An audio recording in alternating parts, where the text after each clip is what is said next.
Hello, everyone out there in Internet land. Thank you so much for visiting the San Dieguito River Valley Conservancy's YouTube channel.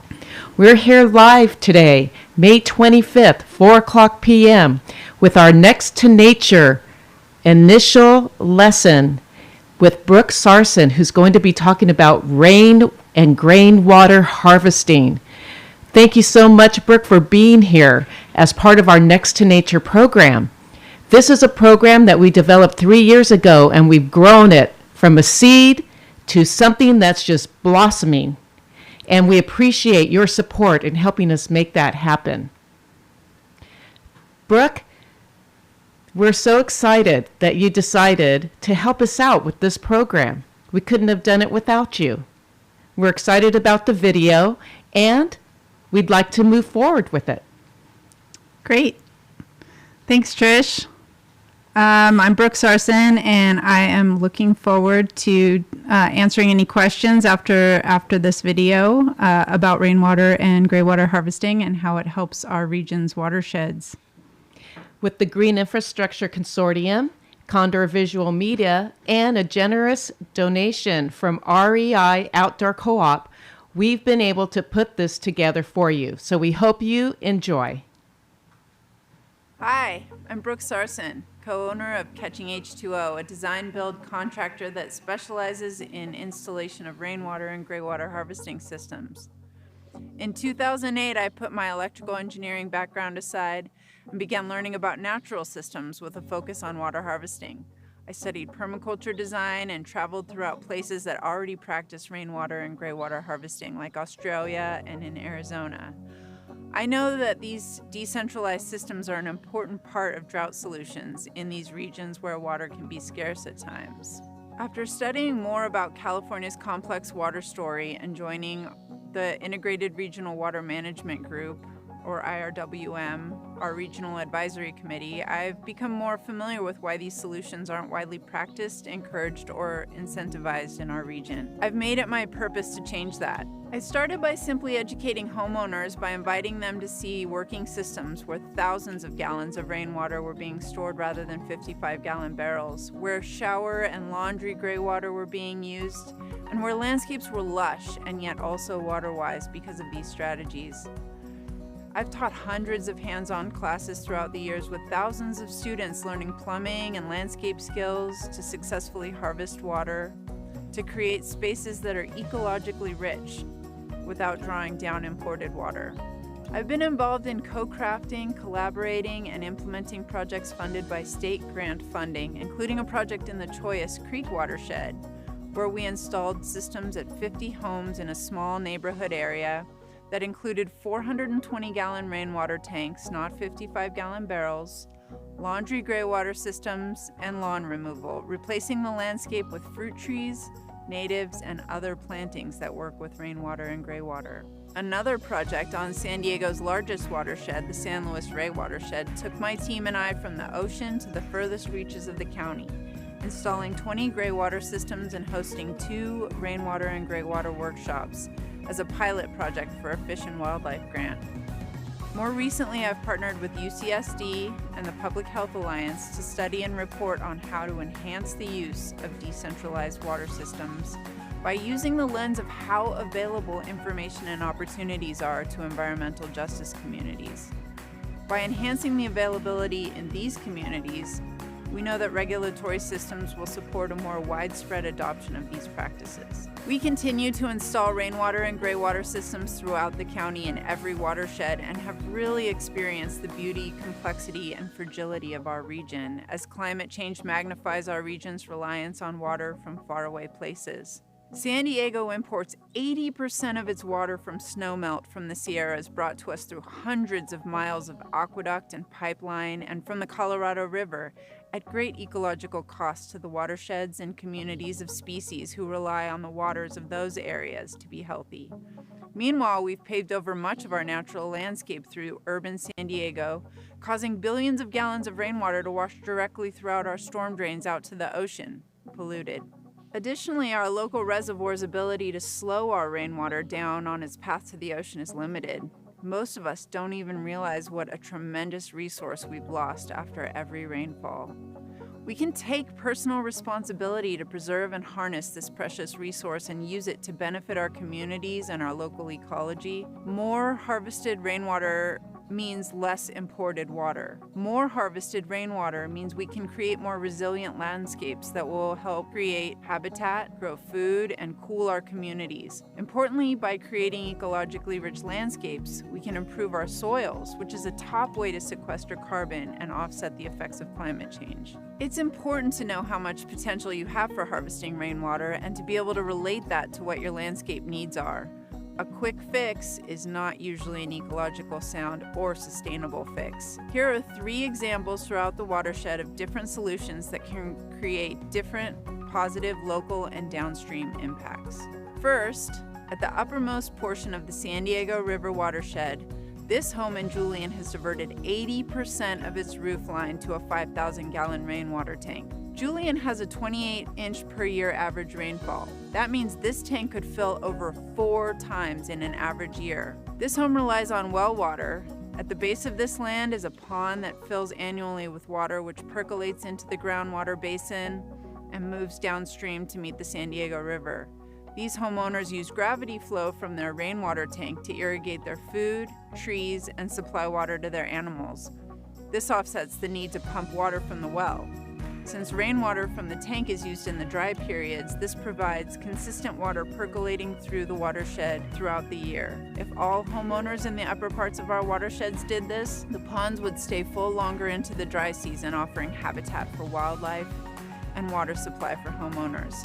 Plus, the groundwater would be replenished and wells would not have to be dug deeper as groundwater is depleted. Additionally, by capturing this rainwater, it diverts additional water from contributing to high flows in the river downstream during rain events, meaning less erosion and flooding downstream. I'm sure many of us have experienced the flooding in Mission Valley during large events. This does not prevent the local ecosystems from benefiting from its normal rain rations, since this water is being shed off an impervious roof, which was constructed over land that used to be pervious. Plus, by introducing water into the system throughout the year, we have the ability to turn streams and rivers that no longer flow year-round back into perennial flows.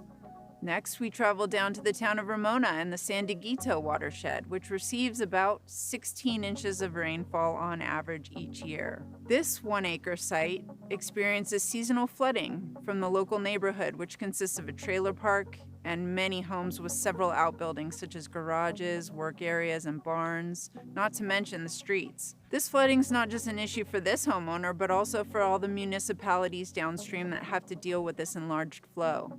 Towns and watershed organizations need to continuously clean and enlarge storm drains to maintain flow. This homeowner agreed to reshape their land to harvest hundreds of thousands of gallons a year of rainwater. As the water flows through the site, it is slowed down by 3 large swales and a swale that connects them, which creates an overflow path for the water to an existing storm drain. Water pools in these mulch-filled swales where it is able to soak in instead of rush off-site.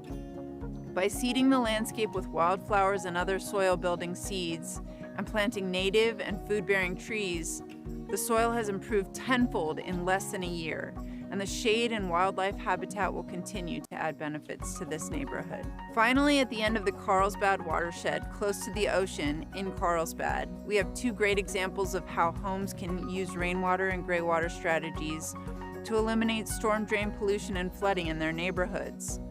This helps keep our oceans cleaner, which is critical for these surfing families. Plus, by using graywater, these homes make sure this imported water is put to use more than once and are growing food for their families. Our first home was built with rainwater and graywater harvesting in mind. This family was able to incorporate smart ways to harvest as much water off their roof as possible in a 5,000-gallon tank, which they proudly placed in their front yard. Carlsbad only receives about 10 inches of rainfall annually, which means this tank could still be filled 4 times during an average year from this roof. Because of storm drain compliance rules, they were going to have to manage their stormwater on site anyway, but now their invested dollars allow them to have a tremendous resource. Meanwhile, all the graywater from the home goes into a surge tank and is distributed through simple flood irrigation to a vegetated area in the front yard. The rainwater and graywater work together to produce food, wildlife habitat, and beauty to the residents.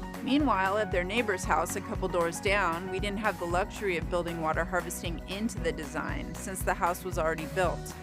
But retrofits are a common and necessary solution since we have so much existing infrastructure throughout the region. These homeowners are storing 3,000 gallons of rainwater, which is a small fraction of what they can capture for their veggie garden, and using all their shower and laundry water to feed their existing avocado orchard. They've included some clever ways of keeping as much water on site as possible by creating large basins to catch any surface flow and overflow from the rainwater tanks. And they've added mulch and even larger woody areas which will hold moisture longer into the dry season. Mulch is an important part of these strategies since it acts like a sponge and holds water in place rather than allowing it to flow off-site once the soil is saturated. Besides implementing these strategies for their own purposes, these homeowners use similar strategies with the purpose of alleviating neighborhood flooding down their street. The silt and sediment that flows from everyone's yards during moderate and large events creates a mess for anyone traveling on this road. Since they are at the top of the street, they like the idea of starting to slow the flow of water from the road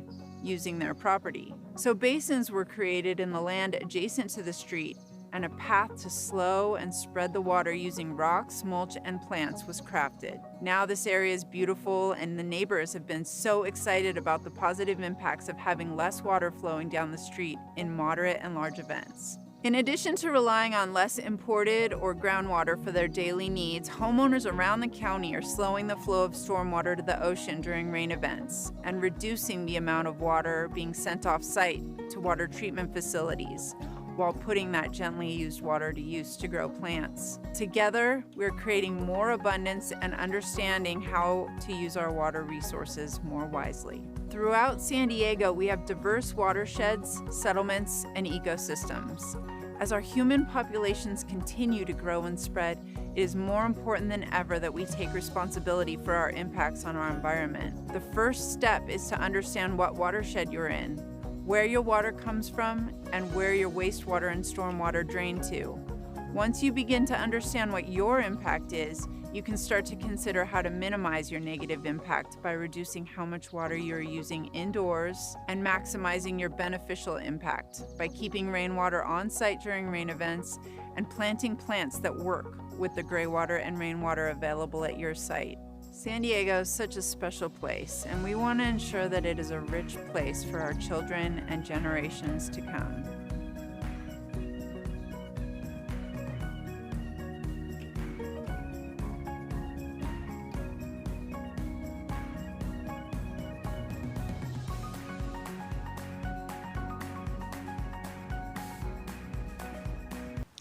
What excites me the most, I think, about the Next to Nature program is the fact that it's a landscape for life.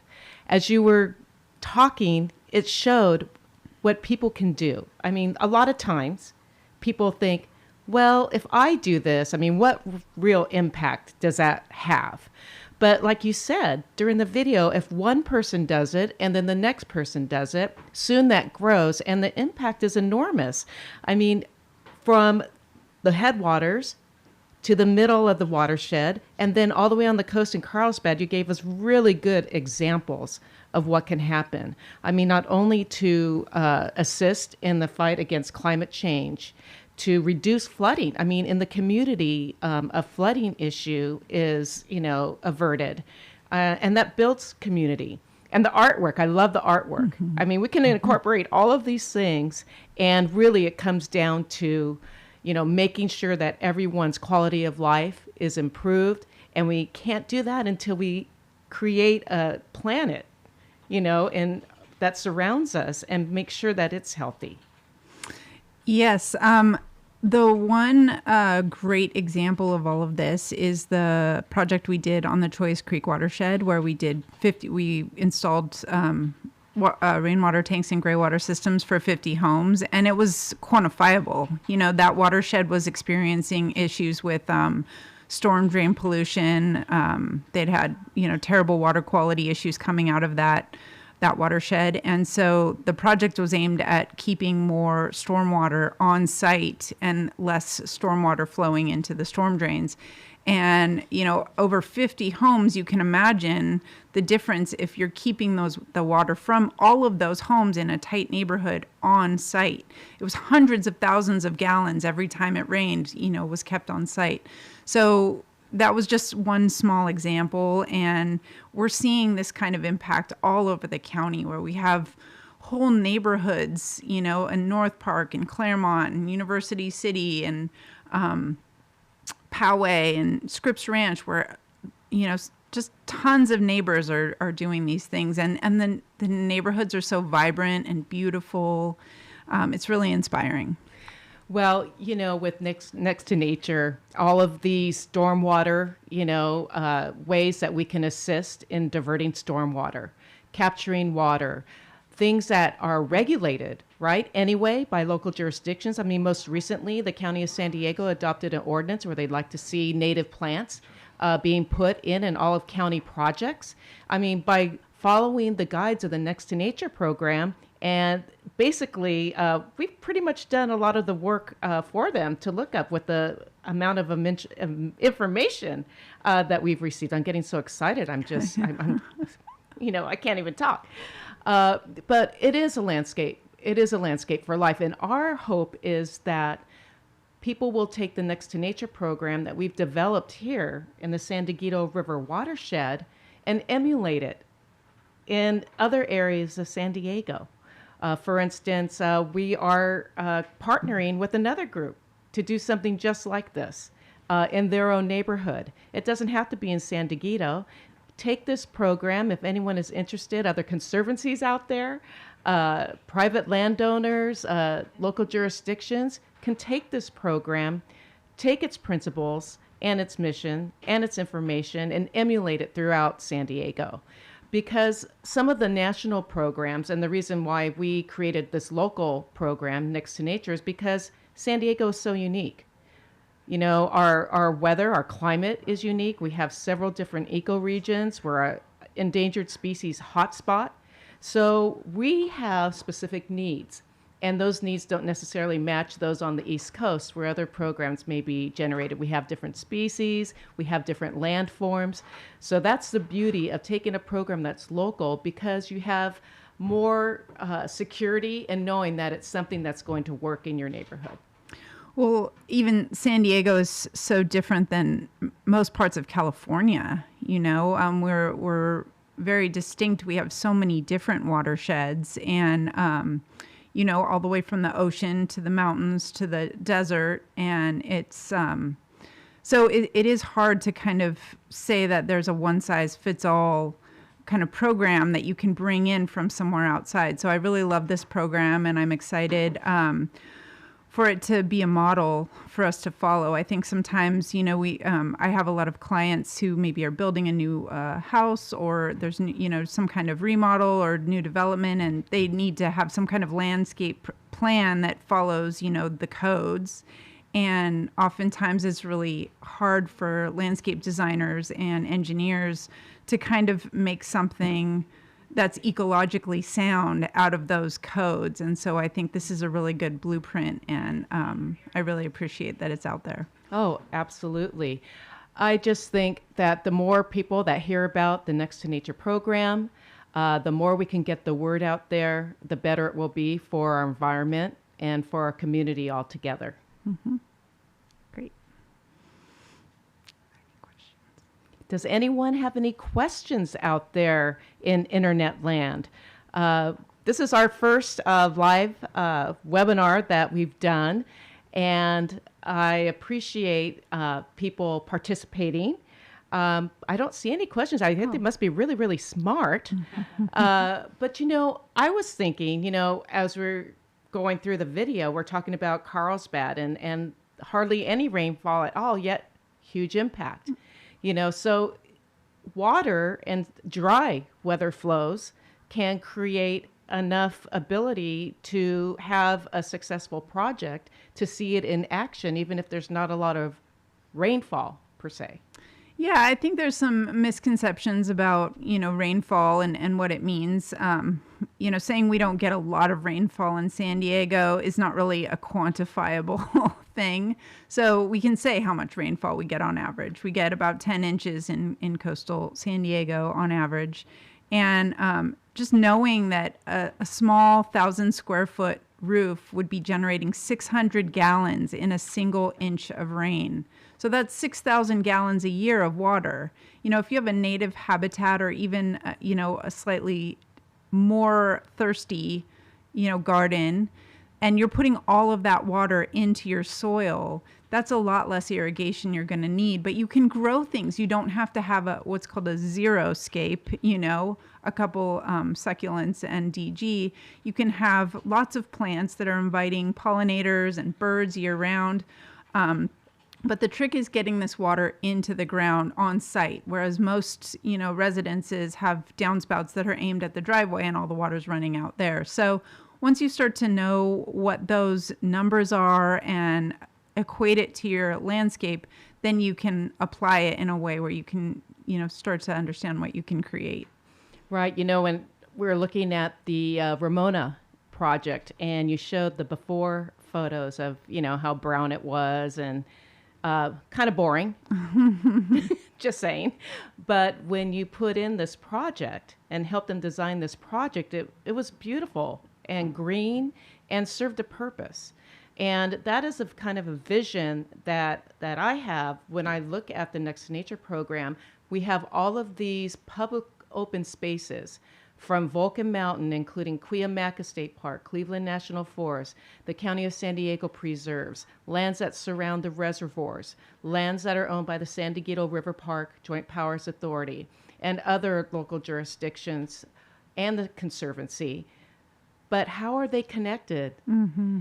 By private property, right? And different canyons. And this way, we can have if the private landowners and private organizations get together and really own these, own the philosophy, first of all, and put into practice some of the activities that are, that the Next to Nature program promotes, it would be like one linear green open space with a highly functioning ecosystem with more water where it's supposed to be, mm-hmm. and cleaner water, soil, less soil erosion.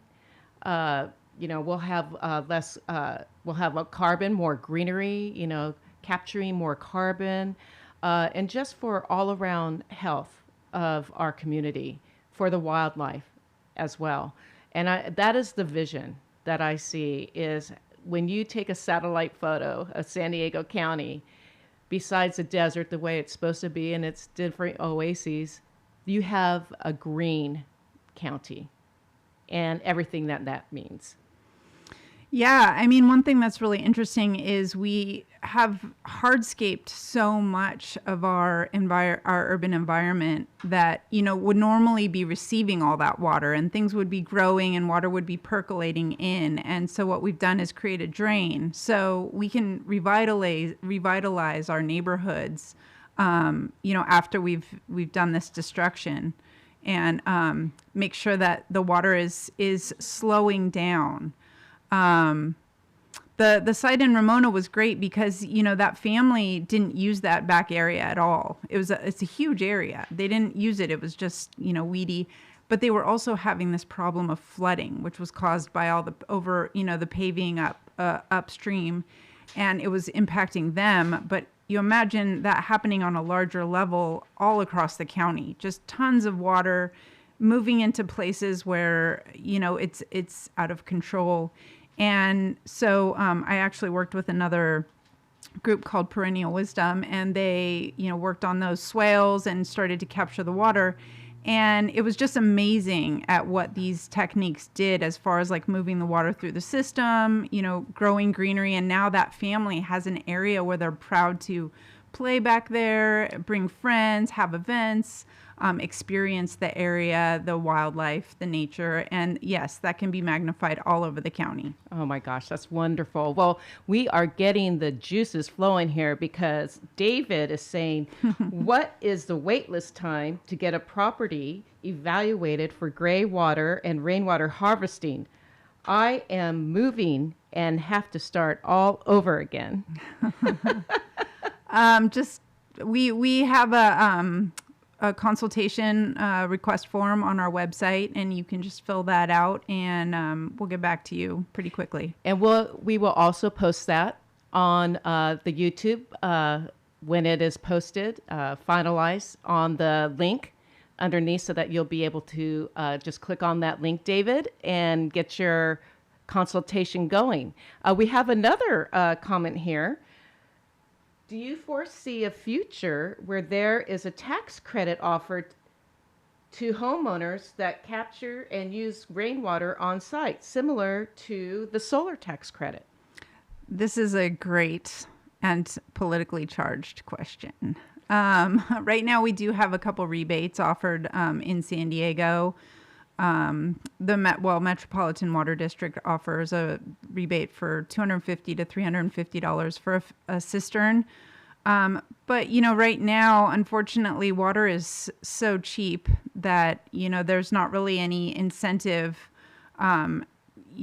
to create tax credits for these kinds of projects. Of course, there's like a whole bigger picture there with, the ecological ramifications of, the ecologies we're depleting and stuff. But that's, it's just a big political question. But there are places that we can look to, like Australia.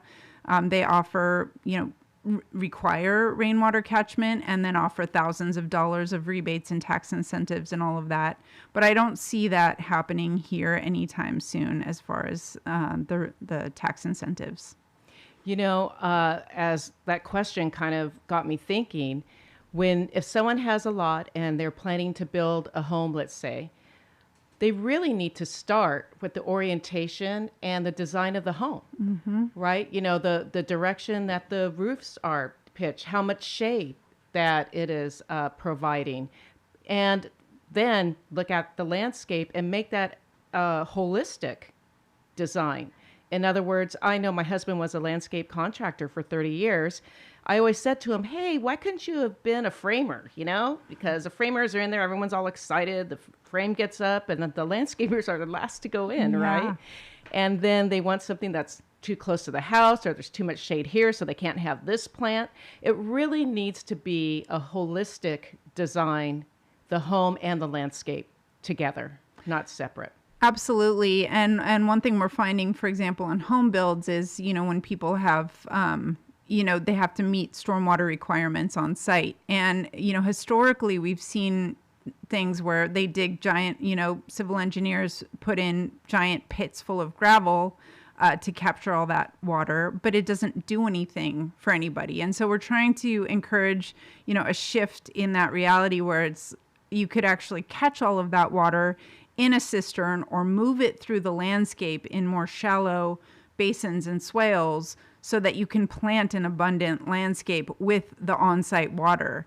And it's interesting having that push and pull, but we are getting some movement on that. But usually the best time to call us in is when you're developing a home like that Carlsbad home. We had already worked with that family before, and so they called us in right away.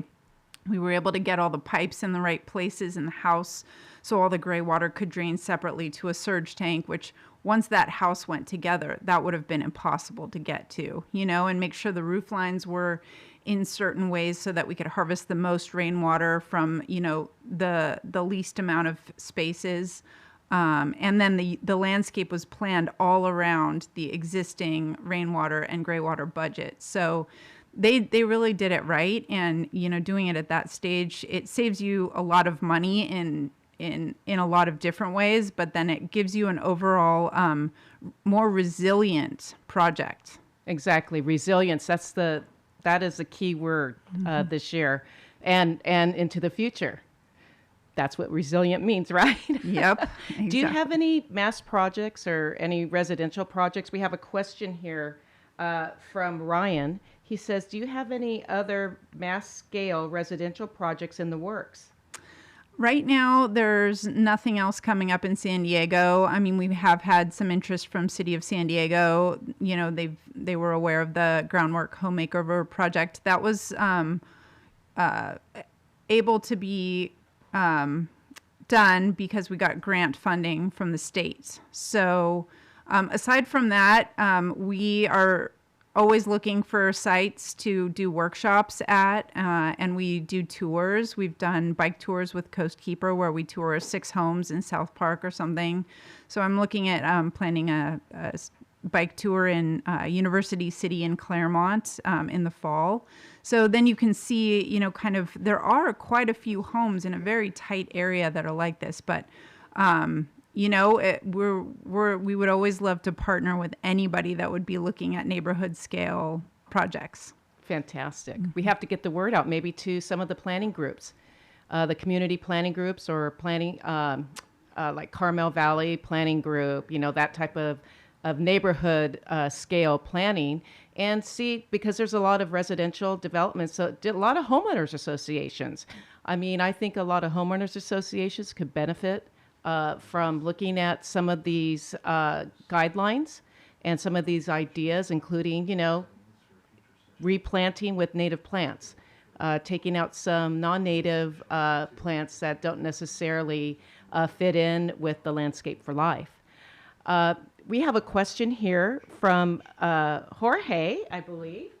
How do you get involved more with your work or similar work? He's finally going to graduate soon. Congratulations, Jorge. Congratulations, Jorge. I'm glad you joined us. We are, every year in the fall, we have a water harvesting certificate course, which is a great opportunity for you to learn these skills, you know, how to install rainwater tanks, how to crawl under houses and change plumbing for graywater, how to design landscapes for harvesting graywater. But we have regular workshops on a regular basis. You know, so the best way to kind of get involved with our work is reaching out to me. We also have several landscape partners that we work with that, you know how to work with rainwater and graywater. And so, you know, at any given time, you know, somebody might be hiring. So there's some opportunities out there. And I got another question here about how can we get this incorporated into more local planning, you know, systems. And you know, I'll just give my little Trish opinion on that. You know, this is a incentive program, Next to Nature, because we tout the benefits that you get from it when you do it, then the benefits to the community when you move forward with the Next to Nature project. And governments, regulatory, and they can incorporate these as ideas. And believe me, we are providing them and educating them on the benefits of these methods, of different methods for pervious surfaces, for capture, for bioswales. I was just at the Vaughan Shopping Center in Claremont, and there are these signs up that say bioswale in use. And I thought, that is so great. And I read the sign, and it was saying, you know, for your benefit and the health of the community and preserving water resources. The only thing it was missing was, you know, for instance, a quick reference code or something that I could have put my phone up and gotten more information, because, you know, that was it, the sign. And I, as a member of the public, I'd like to learn more about that. But if that's a government program, a City of San Diego program, kudos to them for doing that. And I do know that more and more jurisdictions, and this was from the Shikala. I think I said that right. I'm not sure.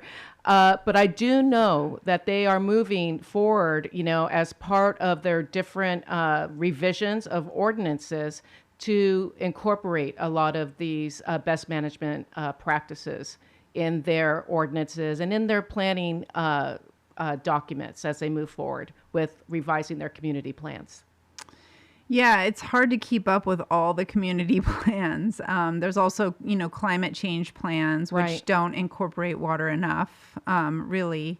And So that's one way you could get involved, is go to your local planning group and, make comments, whether it's the county or, the city of San Diego or, another locale. Or sometimes there's like garden tours and things in certain areas that get a lot of attention. And then you'll have like some of your public servants there, whether it's city council members or your board of directors or, just people that are decision makers, getting them to come to those to see, what the benefits are and to see how many people are really excited about these things. Those are kind of the avenues that I see from my end. So I'm excited that we're all working at it from different ends, because it's too daunting of a task for any one organization to try and master. Well, partnering is the key. I mean, finding different Absolutely. partners, like we partnered on this, and our upcoming, webinars that we have, our upcoming lessons that we have for our viewers out there are going to be very informative and be able to help guide, the homeowner or the landowner through the process. And we have a list of many resources. If you go on to SDRVC.org, click on the menu and next to nature certification program and scroll down, we have many resources for you to look at. And we have upcoming webinars also that will address other questions that you may have. I'll put out a last call for questions here, but I don't see any. I think people are giving us lots of kudos on here, which is always nice. But I'd like to give you kudos for tuning in and for being interested into making such a difference in your community. And spread the word, because it takes a lot of people to do this. And we can't just do it alone. The Conservancy is ready to help. I know Brook is ready to help. The Green Infrastructure Consortium, and many of our partners. We want to thank them very much. And we want to thank Condor Visual Media for doing such an amazing job on your video. Fantastic. And thank you, REI Co-op, for your support. Another question? Oh, we have another question. Welcome back, everyone. I love this. Hey, what's a price range of these projects? A small project versus a medium project or a large project? Yeah, I mean, that's tough. Every house is unique. Every property is unique and, has its own specific calling. So sometimes we will only do rainwater projects, or sometimes it's just the most cost-effective way to implement these projects is to just direct your downspout into your landscape and plant native plants. That's going to be your biggest bang for your buck as far as water conservation. But so some of the houses you saw, I guess, well, the Ramona property was like that, where it was just a matter of moving earth and planting things. The house in, we'll say that one in Carlsbad, where they put in their two 1,500-gallon tanks, and we put in a laundry graywater system and a shower graywater system. That we did that kind of as a workshop, but that could range anywhere from like maybe $10,000 to $15,000, because it was like all the things. But you could put in a simple laundry to landscape system. There's no permit required. And you might spend $1,000 to $1,500. And when you think about how much water you're using, if you have a top load washer that is using about 25 gallons a load and you do 4 loads of laundry, that's 100 gallons a week. So 5,200 gallons a year for like, $1,000. So that's kind of like the low end of the price range. And unfortunately, with plastic prices rising, rainwater tanks are getting more and more expensive. But, sizing the largest rainwater tank that you can handle in your yard as one tank instead of putting in several small tanks. And, like a 500-gallon tank is going to be cheaper per gallon than, a 55-gallon drum multiplied by 10. So there's lots of ways to look at price, but, anywhere from a few $100s to move some earth to, maybe $20,000 to do all the things. Well, I can say that in my yard, what I think of is it's small. I have a patio. I have a patio yard, but I know that I can plant native plants. I know that I can plant native plants. I know that I can capture water, and I don't need a big tank, but I can capture water.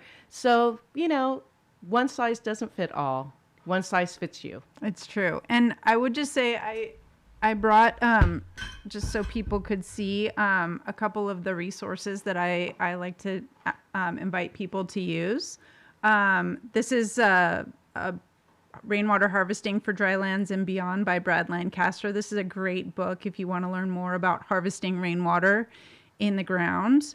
And this is Create an Oasis with Graywater by Art Ludwig if you want to learn more about using graywater in your landscape. And then there's two great books by Laura Allen. This one is Graywater Green Landscape, and it's really a really good how to install your own graywater system, which is awesome. And this is another one by Laura Allen, which includes kind of how to install your own rainwater tank, graywater system, and it even goes into compost toilets, which are a great way to reduce potable water consumption. So those are some really good resources, and we have some workshops that'll be popping up on our website in the next week or so, in maybe June and July, where you can walk through a whole rainwater tank installation and a whole laundry graywater installation. So you can learn how to do it yourself, which is, it's really empowering. It's not rocket science. It's nice to have a friend to do it with, but it's really fun to see how easy it is and do it in a community. So those are some options coming up if you want to learn more about doing those things. Maybe that's a future YouTube video where people can watch us try and put together a graywater system. Brooke, what do you think? Awesome. Let's do it. We're not going to try to do it. We're going to do it. All right. Thanks again, Brooke, for everything. And thank you all again for joining us. Oh, how can we reach or get in touch with you? Oh, well, you can go onto our website, SDRVC.org. And we will have all the information posted there for you for the Next to Nature program. Or you can call us at 858-866-6956 or email us at sdrvc@sdrvc.org. Brooke, do you want to let them know how they can contact you? We have two websites, catchingh2o.com and h2o-me.com. So if you go on those websites, you'll be able to get a hold of either me or my business partner, Rosalind. Fantastic. And we will have those links for you underneath the video once it's published. Thank you so much again, and enjoy the rest of your week, everyone. Thanks, everybody.